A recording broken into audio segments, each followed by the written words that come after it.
Comment être créatif avec nos déchets, c'est ce qu'on va voir avec, par exemple, Abishag qui est avec nous par téléphone. Abishag Wundi. Bonjour Abishag. Oui, bonjour Federica. Bonjour à tous. Bonjour. Merci d'être avec nous par téléphone et nous dire un petit mot sur ta propre expérience en tant que plasticienne. On sait que tu réalises des bijoux à partir donc de papier, bijoux en papier ou à partir de papier. Tu vas même réutiliser les fameuses capsules parce qu'un des comportements des consommateurs qui ont changé, ça a été le café à la capsule. Et voilà. Et puis très très vite, on s'est dit mais ces capsules, ce sont des montagnes de capsules en plastique, en verre, en quoi, enfin en métal. Et elles sont très jolies, mais il faut que je les jette, etc. Et donc toi, tout de suite, hop, une petite idée. Qu'est-ce que je peux en faire? Alors c'est ça. Donc en fait, il y a effectivement plusieurs créateurs qui utilisent les capsules en particulier donc de café. Moi, je ne consomme pas de café, donc en tout cas je dis que le travail que ces créateurs font avec, ils font des bijoux, ils font des rideaux, ils font toute espèce de choses extraordinaires. Donc effectivement, moi je suis là aussi pour valoriser ce travail-là qu'ils font. Moi je me suis spécialisée particulièrement dans le papier et le carton.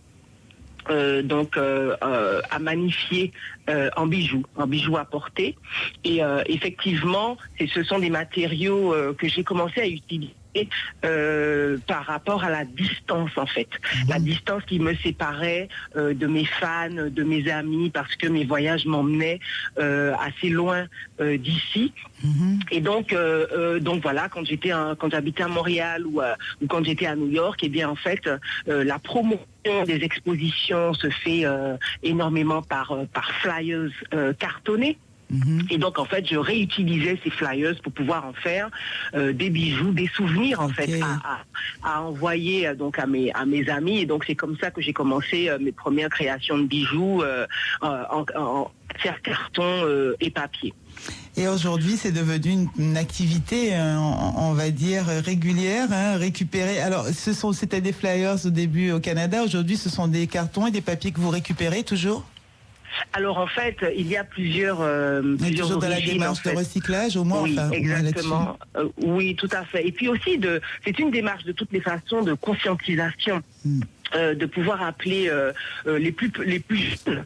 Voilà, donc moi j'interviens en milieu scolaire aussi beaucoup, mais aussi tout le monde, pour dire à tout le monde, il est possible de consommer autrement, d'être créatif autrement, de pouvoir utiliser ce qu'on a sous la main et ce qu'on utilise tous les jours pour pouvoir finalement se rendre plus beau et rendre la nature plus belle, parce que ce qu'on utilise, on ne le jette pas.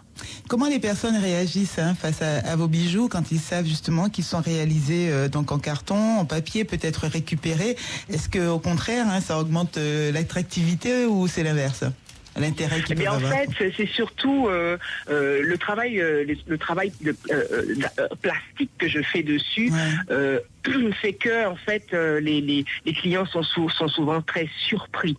Ils sont surpris et étonnés parce que visuellement, il y a un décalage par rapport au poids du bijou quand ils vont le prendre. Et c'est là-dessus, en fait, souvent, oui, que finalement, je finalise les ventes, parce que je leur dis, mais vous voyez, les apparences, effectivement, sont trompeuses. Vous pouvez porter de l'écologique sans pour cela que ça soit ringard ou has-been, dépassé, ou que on vous traite de ci ou de ça. Ouais, parce que c'était quoi, voilà, hippie,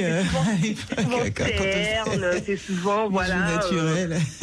Voilà, naturel, très très naturel, donc des couleurs naturelles, sans ajout aucun. Et là, moi je joue sur l'inverse. Donc on peut dire aujourd'hui que ce courant n'est pas éphémère, peut-être durable. On a peut-être vraiment, là on est en train de changer, la page est en train de tourner sur le monde d'hier, où nous consommions plastique, hydrocarbures et compagnie. Vous le sentez? Tout à fait, tout à Merci. fait. Tout à fait. Merci Abishag.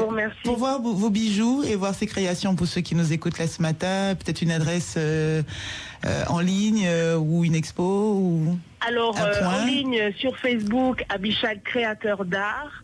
Je suis aussi avec les autres créateurs de l'association Créatart au Laurier des Andes, au village de la Poterie. Et nous faisons aussi donc tous les 2 mois des boutiques éphémères à l'espace Dédé. Voilà. Merci Abishag. Ça s'écrit A-B-I-S-H-A-G.